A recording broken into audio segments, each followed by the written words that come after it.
선교대회를 앞두고 내가 세계살리 선교사라는 분명한 자의식을 가지고 인도받게 되시기를 바랍니다. 절간에 가면요, 개가 한두 마리씩은 꼭 있습니다.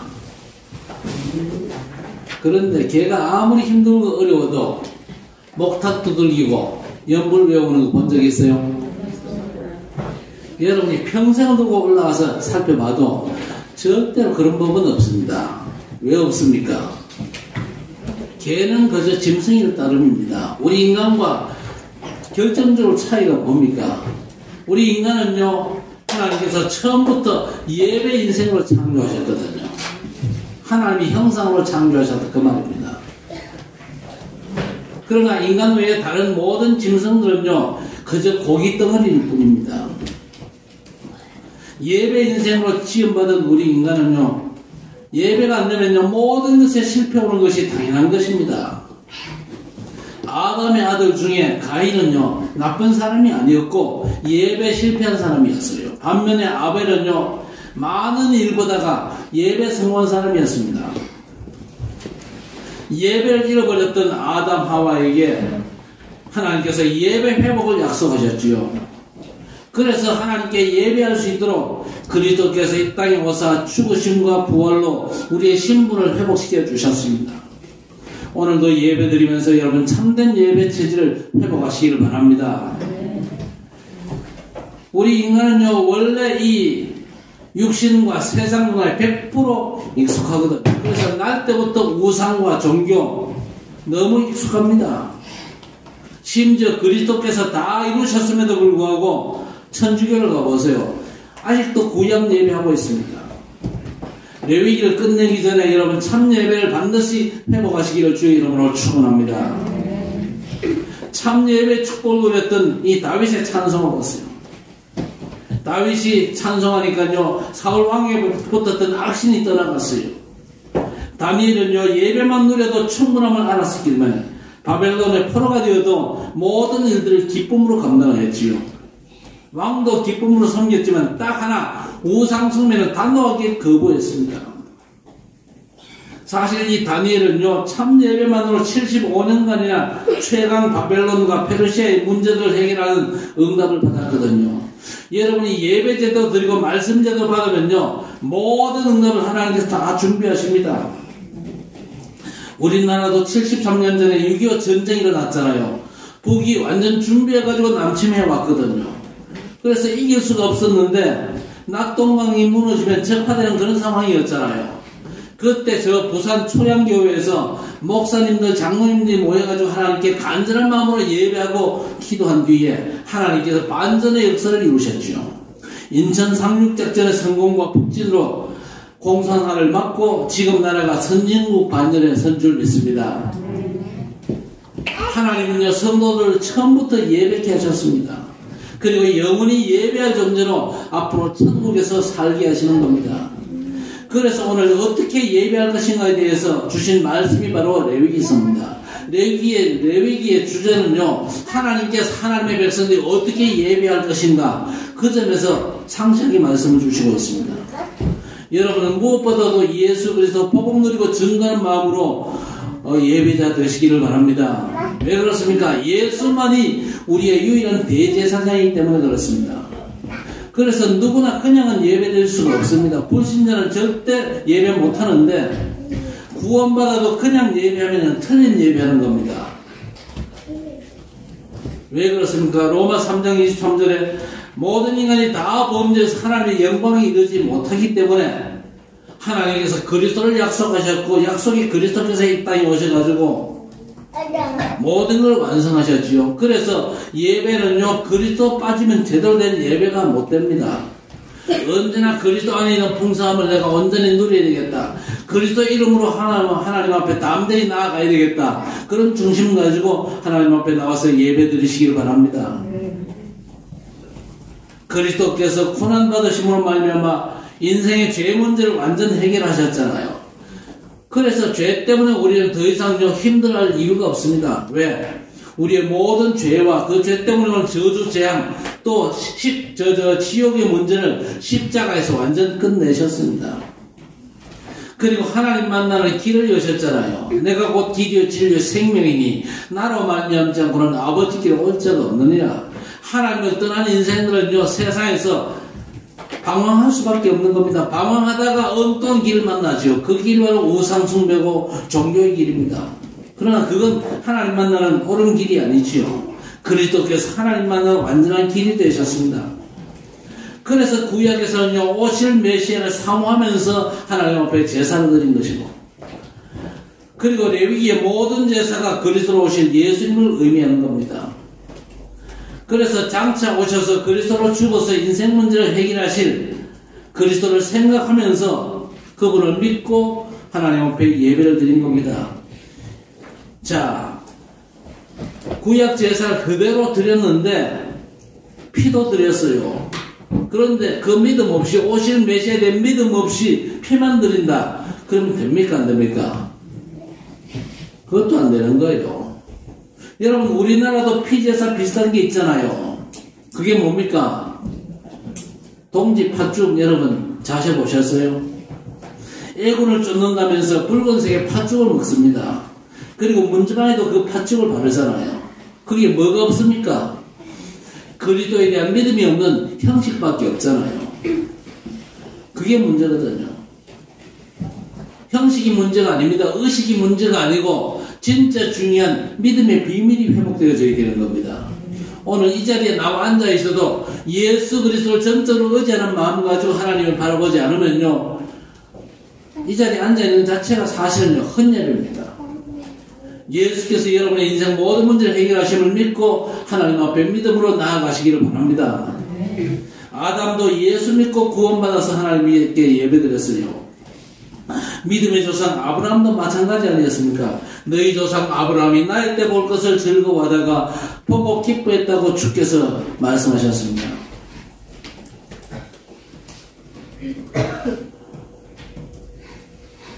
다윗도 마찬가지였거든요. 다윗이 사실 실제로 우리 하나님을 체험할 만큼 예배를 드렸어요. 주님과 함께하는 그 다윗의 모습이 느껴질 정도로 예배 속에서 보혈의 능력을 믿는 은혜 충만함을 우리가 느끼거든요. 애굽에 노예 생활하던 이스라엘 백성들도 출애굽할 때에 그리스도의 보혈의 능력을 믿는 믿음의 예배 드리면서 피 발랐더니 장자 죽음의 재앙을 넘어서고 출애굽하는 역사가 일어났습니다. 예수 그리스도께서 여러분 인생 문제를 완전히 영원히 완벽하게 해결하셨음을 믿고 하나님 앞에 나아가시길 바랍니다. 오늘 본문은요, 누가 그러면 이 제사를 집행할 것이냐, 기름 부어 세운 제사장에 대한 설명입니다. 이 제사장의 모습이 아주 화려하게 나타나거든요.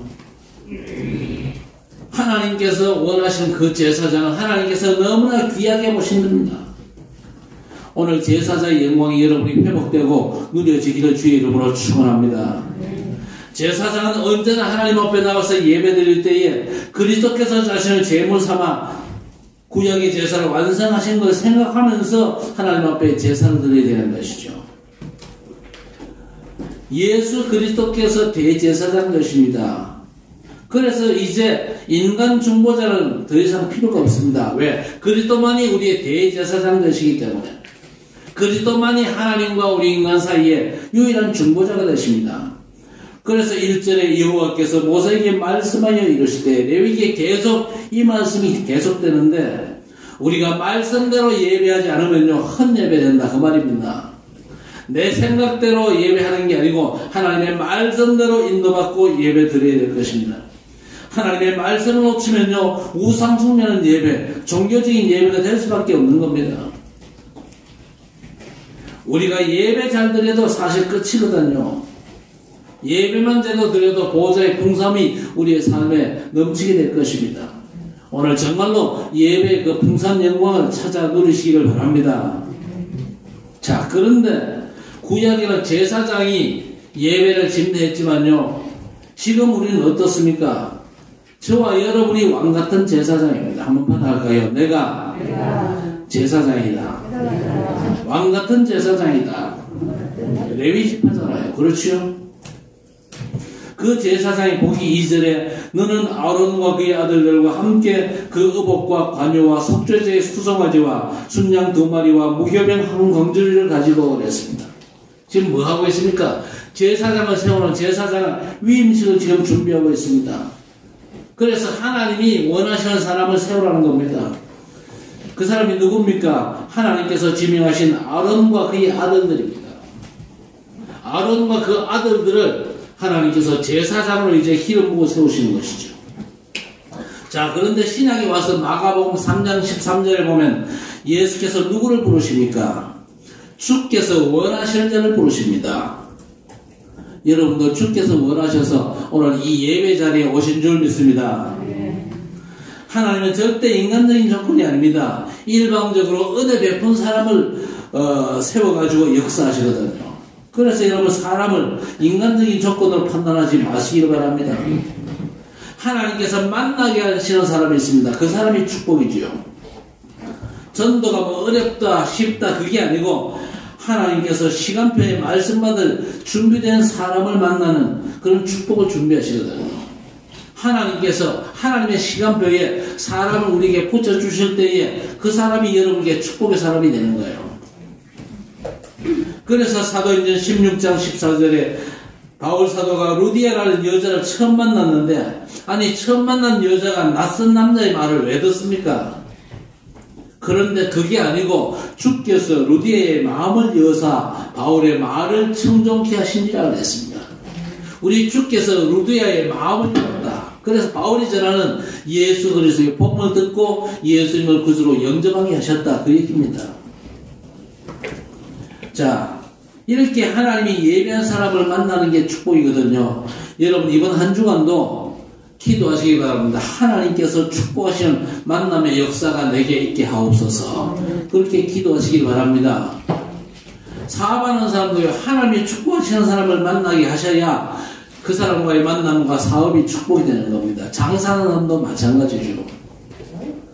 내게 돈만 벌게 해줄 사람을 만나게 하지 말게 하시고 하나님의 계획이 있는 만남의 축복을 내게 주옵소서. 여러분 그렇게 기도하면서 한 주간을 살아가시기를 바랍니다.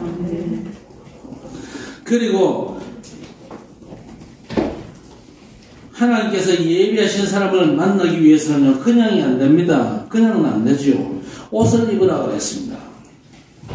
왜 옷을 입어야 되면 새 옷을 입어야 되는데 구원받았다 할지라도 우리에게는요 잘못된 각인 뿌리 체질의 문제가 있잖아요. 그래서 새로운 각인 뿌리 체질 예수 그리스도로 옷 입으라는 겁니다. 로마서 13장 11절 12절에 밤이 깊고 낮이 가까웠으니 우리가 어둠의 일을 벗고 빛의 갑옷을 입자 그랬습니다. 갈라디아 3장 27절에도 누구든지 그리스도와 합하기 위하여 세례를 받은 자는 그리스도로 옷 입었느니라 그랬습니다. 우리는요 그리스도로 옷 입고 나가야 될 것입니다. 사람 살리고 복음 전할 때도 사람 살리는 이 그리스도의 옷을 입고 해야 되는 겁니다. 정말로 여러분 그리스도로 옷 입게 되시기를 바랍니다. 그리스도로 충만하셔야 됩니다. 그래야 하나님께서 여러분의 걸음을 인도하시고 축복의 문들을 활짝 열어주시는 겁니다. 자, 또 2절에 보니까 관유를 부으라 그랬습니다. 관유가 뭡니까? 직분자를 세울 때 그 머리에 붓는 기름을 말하는 겁니다. 이건 뭘 상징하느냐? 성령의 역사를 상징하는 겁니다. 하나님의 성령께서 나와 함께 하셔야만 사역이 가능하거든요. 아무리 좋은 조건이라 할지라도 성령의 역사가 없으면 소용이 없습니다. 그래서 누가복음 24장 49절에 제자들에게 훈련받은 대로 하는 게 아니다. 너희들 앞으로 미래의 사역은 너희가 훈련받은 건 참고하고 중요한 건 약속대로 위로부터 능력이 입혀질 때까지 예루살렘에 머물러라. 예루살렘에 머물면서 약속의 성령께서 임하시기를 기도해라 그 말입니다. 사도행전 1장에도 또 약속하신 걸 기다리라고 했습니다.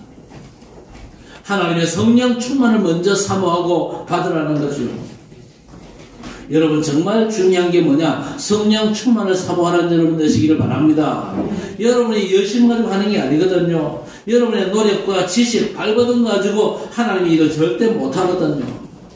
그리스도께서 이루신 그 속죄 은총을 믿음으로 주의 일을 감당할 수가 있는 것입니다. 그래서 여러분 복음 충만하시고 성령 충만 받게 되시기를 바랍니다. 그래서 찬송가 270장 4절에 십자가 단단히 붙잡고 날마다 이기며 나가세요 그랬습니다. 언제까지요? 머리에 멸류관 쓰고서 주 앞에 찬양할 때까지, 우리가 하나님 앞에 설 때까지, 평생 죽을 때까지 그야말로 복음 은혜로 충만해야 될 것입니다. 그러면서 또 뭐라고 그랬습니까? 무교병 한 광주리를 들고 가라 그랬습니다. 이게 뭡니까? 감사의 그걸 가지고 하나님 앞에 나아가라 그 말입니다. 감사의 예물과 함께 예배 때마다 영광스러운 제사장의 축복을 회복하시고 누리시기를 바랍니다. 왜 그래야 됩니까? 세상에 지금요 복음 제사장 여러분들 기다리고 있어요. 그렇죠? 여러분이 바로 복음 제사장들이에요. 왕같은 제사장이죠. 여러분이 먼저 예배 때의 제사장의 축복을 누려야만 현장에서 택하신 족속 왕같은 제사장 역할이 가능하다 그 말입니다. 그래서 오늘 3절 4절에 온 회중을 회막문에 모으라 그랬습니다. 하나님과 사람 사이의 중보 역할을 제사장을 세우는데 모든 사람 앞에서 공적으로 임명을 해라. 그리고 하나님 만나는 길과 예배하는 법을 알려주라는 겁니다. 이게 바로 하나님의 마음이거든요. 오호라 너희 목마른 자들아 물로 나오라. 돈 없는 자도 오라. 너희는 와서 사 먹되 돈 없이 값 없이 와서 포도주와 젖을 사라. 어찌 양식 아닌 것을 위하여 은을 달아주며 배부르게 하지 못할 것을 위하여 수고하느냐. 내게 듣고 들을지어다. 그리하면 너희가 좋은 것을 먹을 것이며 너희 자신들이 기름진 것으로 즐거움을 얻으리라 했습니다. 오늘 이 시간 참 예배를 회복하라는 우리 주님의 음성을 듣게 되시기를 바랍니다. 그래서 바울 사도는요, 누구든지 주의 이름을 부르는 자는 구원을 얻으리라 했습니다. 예수님도 수고하고 무거운 짐진 자들아 다 내게로 오라고 말씀하셨습니다. 바울이 이 하나님의 마음을 가슴에 품고 복음의 빚진 자 의식을 가졌어요. 복음의 빚진 자다. 내가 바로 복음의 빚진 자다. 돈 주고 산 게 아니잖아요. 구원이. 주께서 엄청난 생명의 대가를 치르고 우리에게 구원의 축복을 주신 겁니다. 여러분이 누굽니까? 하나님께서 엄청난 생명의 대가를 지불하고 사신 하나님의 백성들인 줄 믿습니다. 여러분이 하나님의 백성들이요. 이제 그래서 복음의 빚진 자 의식을 여러분도 가져야 됩니다. 내가 복음의 빚을 졌다. 그래서 복음의 빚을 갚는 전도자로 살아가시기를 바랍니다.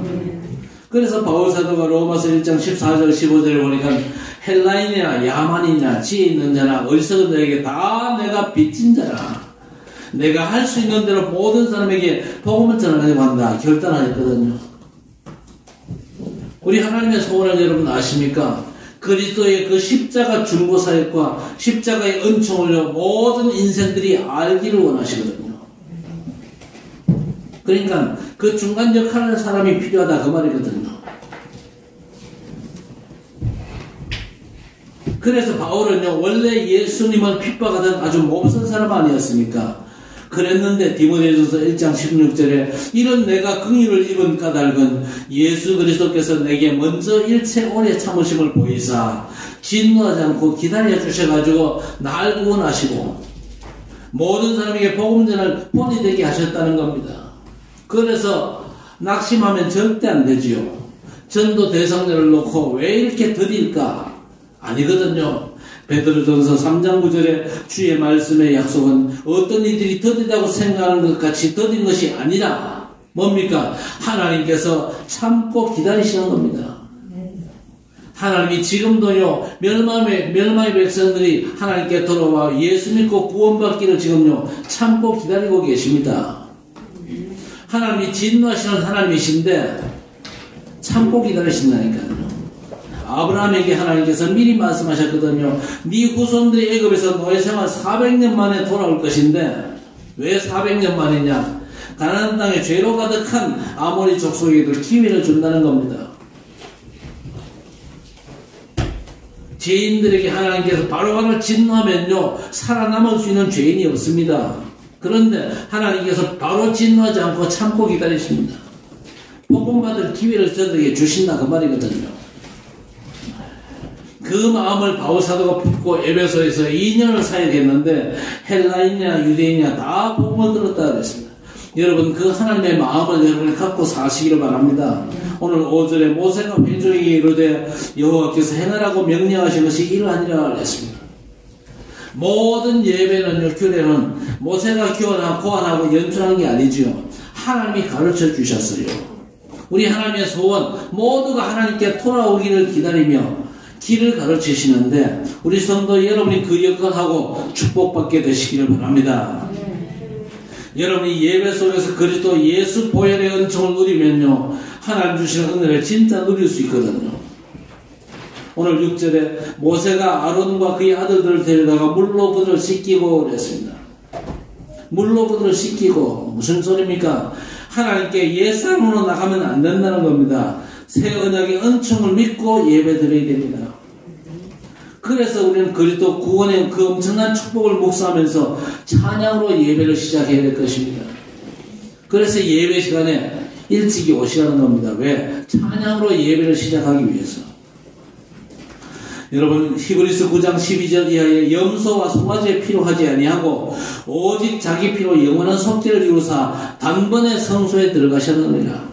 염소와 황소의 피와 및 암송아지의 죄를 뿌리 부정한 자에게 뿌려 그 육체를 정결하게 하여 거룩하게 하거든 하물며 영원하신 생명 성령으로 말미암아 흠없는 자기를 하나님께 드린 그리스도의 피가 어찌 너희 양심을 죽은 행실에서 깨끗하게 하고 살아계신 하나님을 섬기게 하지 못하겠냐 그랬습니다. 여러분 예수 피 능력으로 해결 못한 죄가 없거든요. 그래서 우리는요 은혜의 보좌 앞에 담대히 나아가는 예배를 드려야 될 것입니다. 그래서 우리는요 예배 속에서 하나님이 주시는 힘과 지혜를 얻어야 될 것입니다. 그래야만 하나님이 이를 감당할 수가 있겠지요. 그리고 사실 여러분의 모든 일과 직장과 사업이 싹 다 뭡니까? 주의 일이에요. 그렇죠? 여러분 자신만을 위한 일이 아니고 그 모든 일들이 다 하나님이 원하시는, 하나님이 기뻐하시는, 하나님이 구별하신 성직이다 그 말입니다. 그 일들을 그냥 열심히 하는 게 아니고 우리 주께서 주시는 힘과 지혜로 감당을 해야 될 것입니다. 그래서 7절에 아론에게 속옷을 입히며 띠를 띄우고 겉옷을 입히며 에봇을 거쳐 입히고 에봇에 장식띠를 띄워서 에봇을 몸에 메고 그랬습니다. 이 제사장의 복장이 굉장히 화려합니다. 그만큼 영광스러운 직책이 제사장의 직책이다 그 말입니다. 이 성도 여러분의 직책과 삶이 그만큼 하나님께서 보시기에 너무나 존귀하고 고귀하다 그 말이거든요. 먼저 속옷입니다. 하나님께서 모세가 대신해가지고 아론에게 입혀주거든요. 내 스스로 입는 옷이 아닙니다. 왜 그렇습니까? 로마서 3장 10절에 의인은 없느니 하나도 없으며 그랬습니다. 그래서 하나님께서 모세를 세워가지고 아론에게 대신 속옷을 입혀주십니다. 부족함을 덮고 가려주시는 것이죠. 그러면서 또 청색의 긴 겉옷을 입혀라 그랬습니다. 청색의 긴 겉옷이 뭡니까? 대제사장의 엄청난 지위를 얘기하는 겁니다. 비록 아론이요 제사장 감당하기는요 좀 우유부단하고 부족한 게 있어요. 그러나 아론이 하나님의 일을 감당할 때는요 아주 존경으로 보신다 그 말입니다. 여러분이 부족한 부분이 있습니다. 연약한 부분이 있습니다. 그렇겠지요. 그런데 전도자로 현장에 설 때 하나님께서 여러분을 너무나 고귀하게 보신다 그 말씀입니다. 그러면서 또 뭐라고 그랬습니까? 그 위에 에봇을 거치라고 그랬습니다. 이 에봇이 뭘 의미하는 겁니까? 네 능력으로 네 재주로 하지 말고 하나님의 은사를 덧입어라. 그렇지요. 세상적으로 좀 모자라도 은사 받은 분이 복음과 교회를 제대로 섬기지요. 그런데 세상적으로 굉장히 훌륭해도요 교회에서는 아무것도 못하는 사람이 있는데 왜 그렇습니까? 주의 일은 하나님의 은혜가 아니면 불가능하거든요. 한 예로 노래방에서는 잘 뽑아요. 멋지게 뽑아요. 그런데 여기 와서 찬송하라 그러면 땀 뻘뻘 흘리면서 못하는 사람들 대부분이거든요. 왜 그렇습니까? 찬양의 은혜를 받아야 가능하잖아요. 그렇죠? 우리 찬양대가 그런 은혜 받은 사람들인 줄 믿습니다. 그래서 오직 성령이 너희에게 임하시면 너희가 권능을 받고 그랬습니다. 성령께서 역사하시면요 반드시 권능받게 되어 있습니다. 하나님이 주신 힘을 얻게 되시기를 바랍니다. 여러분의 힘과 여러분의 수단 방법으로 하지 말라니까요. 그건 한계가 옵니다. 그래서 오직 여호와를 앙망하는 자는 새 힘을 얻으리니 그랬습니다. 하나님께서 새 힘을 주시거든요. 그러면요 한계가 있어도 절대 피곤치 않습니다. 예배하는 여러분을 재발견하시기를 바랍니다. 아무리 부족해도 하나님의 능력을 덧입으면 다가 괜찮은 사람들이에요. 여러분이 어떤 사람이냐? 하나님 보시기에 가장 귀하게 여기시는 분들입니다. 그래서 오늘 8절에 흉패를 붙이고 흉패에 우림과 둠밈을 넣고 그랬습니다. 이 흉패는요 제사장만 다릅니다. 그리고 12지파의 이름을 새긴 12개의 보석을 붙여요.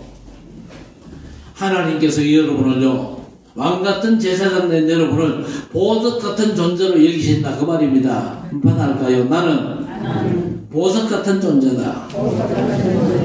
이사야 54장 11절에 너 곤고하며 광풍에 요동하여 안위를 받지 못한다여 그랬습니다. 비록 인간적으로 흔들려도 보라 내가 화려한 채색으로 내 돌 사이에 더하며 청옥으로 내 기초를 쌓으며 홍보석으로 내 성벽을 지으며 성류석으로 내 성문을 만들고 그랬습니다. 이 보세요. 화려한 채색 또 청옥 홍보석 성류석 너무 화려하잖아요. 무슨 얘기냐? 미래 예루살렘에 대한 얘기인데 하나님께서 택하신 당신의 백성들을 보석처럼 귀하게 보신다는 말입니다. 예배로 하나님께서 귀하게 보시는 여러분을 반드시 회복하시기를 바랍니다. 절대 여러분 자신을 비하하지 마세요. 특히 우리나라가 자살률 세계 1위 아닙니까? 자신을 너무나 무가치하게 보는 문화 속에 우리가 살고 있거든요. 그러나 하나님은 여러분을 보배같이 이기고 눈동자같이 여러분을 보호하시는 줄 믿습니다. 시편 17편 8절에 눈동자같이 지키시고 눈주의 날개 그늘 아래에 감추사 그랬습니다. 눈동자를 누가 보호합니까? 눈꺼풀이 자동으로 깜빡깜빡하면서 눈동자를 보호하거든요. 하나님께서 여러분을 눈동자같이 보호하신다 그랬습니다. 여러분이 누굽니까? 구원받은 하나님의 자녀 정도가 아니지요. 예배를 통해서 복음제사장의 그 엄청난 영광을 누릴 때에 여러분을 통해서 그리스도가 나타나는 줄 믿습니다. 여러분이 어떤 존재입니까? 성경은요 여러분이 곧 그리스도의 피운지라 그리스도의 향기라 그랬습니다. 예수 믿고 하나님께 예배 제대로 하면요 성령 충만의 역사가 회복되지요. 성령 충만의 역사 반드시 회복해야 됩니다. 우리의 연약과 무능과 한계를 넘어서지 못하기 때문에 반드시 우리에게 성령 충만의 역사가 필요합니다. 성령은요 예수 그리스도의 영이고 우리 아버지 하나님의 영이십니다. 늘 함께 하시는 보혜사 성령의 은혜가 회복되는 예배가 사실은 우리에게 모든 것입니다. 앉았다 그냥 가는 게 아니죠. 함께 하시는 보혜사 성령 보호하시고 최고의 은혜를 베푸시고 모든 각종 좋은 선물들을 다 베푸시는 성령의 은혜가 회복되어야 됩니다. 그게 그 예배가 모든 것이거든요. 보혜사 성령의 충만한 은혜로 살아가시기를 바랍니다. 오늘 10절에 모세가 관유를 가져다가 성막과 그 안에 모든 것에 발라 거룩하게 하라 그랬습니다. 관유가 성령 역사를 의미하거든요. 관유를 모든 것에 싹 다 발라라. 성막에 천막에도 바르고 법궤에도 바르고 향단에도 바르라. 등대와 떡상 그리고 모든 성전의 기구에 기름을 발라라 그랬습니다. 예배하고 교제하는 처소 성막도 성령이 함께 하셔야 됩니다. 또 하나님의 말씀도 성령의 역사로 받아가지고 믿어져야 언약으로 잡게 되는 거잖아요. 그래서 우리가 성령의 완전한 인도 속에 있어야만 예배를 제대로 드리는 겁니다. 그래서 하나님 복음 충만한 예배로 성령께서 역사하옵소서 기도하시길 바랍니다. 예배 때마다 일어나는 역사가 사도행전 2장이거든요. 초대 교회로부터 예배 때마다 일어나는 일들입니다. 사도행전 2장 1절에서 2절 오순절 날이 이미 이름에 성령께서 오순절 날에 임하셨는데 다 같이 한 곳에 모였더니 하나님의 역사가 온 집에 가득했다고 했습니다. 성막이 온통 기름칠하잖아요. 성막 전체 성막이 나오는 모든 백성에게 성령께서 충만하게 역사하신다 그 얘기거든요. 그래서 사도행전 2장 4절에 각각 성도들에게 성령께서 임하셨습니다. 그래서 성령의 역사심에 따라서 말하고 직장과 사업에서 일하는 겁니다. 베드로가 예배 성공하고 성령 충만한 중에 복음 전하다가 잡혀갔는데 도무지 예수 이름 말하지 말고 전도하지 말라고 그러니까 베드로가 성령이 충만하여 이르되 뭐라고 했습니까? 이 사람들아 무슨 소리 하냐? 다른 이로서는 절대 구원받을 수 없다고 답하지요. 절대 이건 자기 힘이 아니거든요. 하나님이 주시는 성령의 역사로 말미암아 이렇게 대답할 수 있었던 겁니다. 지금은 구약처럼 예배하는 게 아닙니다. 하나님께서 참된 예배자를 찾고 계시지요. 그래서 요한복음 24장 24절에 영과 진리로 예배할지니라 그랬습니다. 사도행전 2장 4절에 그들이 다 성령의 충만함을 받고 예배 성공의 절대 기준이 뭡니까? 그냥 앉았다 가는 게 아니지요. 성령 충만을 사모하시기를 바랍니다. 그게 예배 성공의 절대 기준입니다. 하나님의 성령 충만 받는 오늘 예배가 되게 하옵소서. 기도하시고 그 성령 충만 받게 되시기를 바랍니다. 여러분 성령 충만을 개개인이 받아야 되고 성령 충만 받는 성도들이요 원내스 될 때에 교회가 누리고 축복이 되는 것입니다. 오늘 11절 12절과 12절에 또 제단에 7번 뿌리고 제단과 모든 기구와 물두멍과 받침에 발라 거룩하게 하고 또 관유를 아론의 머리에 붓고 그에게 발라 거룩하게 하고 그랬습니다. 번제단과 단의 모든 기구에 기름 뿌리고 발랐습니다. 모든 예배에 하나님의 성령 충만의 은혜가 나타나면요 하나님께서 너무너무 기뻐하십니다. 대제사장 아론의 머리에 관유를 부으면요 기름이 수염까지 타고 내려가는데 그 모습을 하나님께서 너무 좋아하시거든요. 다윗이 성도와 함께 예배를 드리니까 하나님께서 너무나 기뻐하셔가지고 시편 113편 1절 이하에 보라 형제가 연합하여 동거함이 어찌 그리 선하고 아름다운고 머리에 있는 보배로운 기름이 수염 곧 아론의 수염에 흘러서 그의 옷깃까지 내림같고 헐본의 이슬이 시온의 산들에 내림같도다 그랬습니다. 하나님의 성전에서 복음 충만으로 감사하고 찬양하고 기뻐하는 것이 너무 선하고 아름다운 모습이면요 대제사장 아론의 기름 부음에 비유했거든요. 성도 여러분이 믿음으로 하나 되어서 사랑하고 교제하는 모습들이 이렇게 귀하고 거룩한 거예요. 그래서 성도는요 개인적으로 예배 제대로 드려가지고 성령 충만을 받고 성령 충만 받은 성도들이 원내스를 이루어가지고 하나님께 영광을 돌려야 됩니다. 그게 진정한 교회의 축복이죠. 그런데 혼자 와서 앉아있다 갑니까? 사도행전을 보세요. 사도행전 2장의 예배는요 말씀으로 교제하고 포럼하고 하나님의 축복을 누리는 게요 주일 내내 성도들에게 이어졌어요. 여러분 교회 와서 예배드리고 반드시 포럼의 축복에 여러분이 참여할 수 있게 되기를 바랍니다. 다른 성도들이 내 가족임이 체험되어야 됩니다. 주께서 제자들 보고 너희가 내 가족이라고 그랬습니다.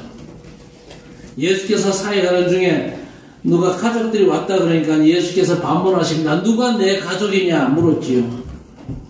여러분 예수님은요 성령으로 잉태되어 가지고 마리아의 몸을 빌려 오신 분입니다. 물론 요셉과 마리아를 통해서 난 형제들이 있지만요 예수님은 엄밀하게 여자의 후손입니다. 그리고 예수님의 다른 형제들은요 아담의 후손이지요. 그런데도 그 형제들이요 같은 부모 밑에 태어났다고 형님이라 그러면서 예수를 구원자로 안 믿었어요. 그러니까 예수님께서 누가 내 형제냐 반문하시는 겁니다. 복음을 알고 하나님의 뜻대로 사는 사람이 내 형제라고 그랬습니다. 복음 통하는 우리 옆에 성도가 진짜 여러분의 가족인 줄 믿으시기 바랍니다. 그렇다고 해서 집에 있는 가족들을 외면하면 안 되지요. 복음으로 소통하고 교제하고 성령 충만한 교회가 반드시 회복되어져야 될 것입니다. 여러분 개인이 성령 충만 받고 개인이 이제 하나로 원내스 되어가지고 우리가 함께 복음 안에서 교제하고 포럼하는 진짜 중요한 가족의 축복을 누릴 수 있어야 될 것입니다. 왜 이게 중요합니까? 그래야만 2, 3천 나라 5천 종족을 살리는 겁니다. 혼자서는 절대 못하는 겁니다. 그래서 선교대회를 앞두고 선교대회를 위해서 기도하고 선교대회에 참여하는 아르헨티나에서 온 사명자를 우리가 물심양면으로 도와야 되는 것입니다. 그래서 오늘 13절에 모세가 또 아론의 아들들을 데려다가 그랬습니다. 아론의 아들들도 데려다가 제사장으로 세운 겁니다. 구원받은 성도 한 명 한 명이 소중하지만요, 풍성한 은혜를 누리는 원내스된 교회의 축복이 너무 크다는 말입니다. 그래야만 우리가 237을 살리고 5천 종족을 살릴 수가 있다, 그 말입니다. 오늘 제사장 임직식의 모습을 봤습니다. 제사장을 세우는데 아주 화려한 모습으로 하나님께서 치장시키고 그렇게 또 이제 제사장으로 쓰임받도록 하십니다. 하나님께서 하나님의 자녀된 여러분, 왕같은 제사장 된 여러분들을 너무나 고귀하게 보신다는 사실을 알게 되시기 바랍니다. 그래서 레위기 끝나기 전에 참된 예배를 회복하셔야 됩니다. 예배만 생각하면 대박일 수밖에 없는 응답을 받게 되시기를 바랍니다. 꿈을 꿔도 돈 떼이고 뭐 사고 터지고 어디 들어받는 이상한 꿈 꾸지 말고 제대로 예배드리다가 응답받는 꿈 꾸시기를 주의 이름으로 축원합니다. 하나님께서 너무나 존귀하게 보시는 왕같은 제사장으로 주님의 보혈을 전적으로 의지하고 감격하는 예배 회복하셔서 보호자의 완전한 축복이 여러분에게 회복되어지고 그 축복을 누리는 여러분들 때문에 여러분의 모든 현장이 복음의 능력으로 살아나는 귀한 역사가 오늘부터 시작되기를 우리 주님의 이름으로 간절히 축원합니다. 하나님 아버지, 제사자의 영광을 회복케 하시옵소서. 그야말로 우리가 부족하고 연약하고 무능하오나 하나님께서 원하셔서 우리를 하나님의 자녀 삼아주시고 한 걸음 더 나아가 세상 모든 현장을 살릴 왕같은 제사장으로 우리를 세우신 줄 믿습니다. 영광스러운 너무나 존귀한 존재로 우리를 하나님이 세우셨사오니 감당할 수 있도록 우리를 하나님께서 붙잡아 주시고 성령의 충만함을 더하여 주옵소서. 복음으로 충만하고 성령 충만한 가운데 하나님의 능한 손에 붙잡혀서 하나님이 기뻐하실 일에 주의 백성들 모두가 온전히 쓰임받을 수 있도록 하나님 역사해 주옵소서. 날마다 기름 부어주시고 성령으로 충만케 하셔서 우리 한계와 연약과 무능을 넘어서는 하나님의 능력자로 하나님 앞에 살아갈 수 있도록 주의 백성들 모두로 전능하신 하나님께서 붙잡아 인도해 주옵소서. 예수님의 이름으로 간절히 기도드리옵나이다. 아멘.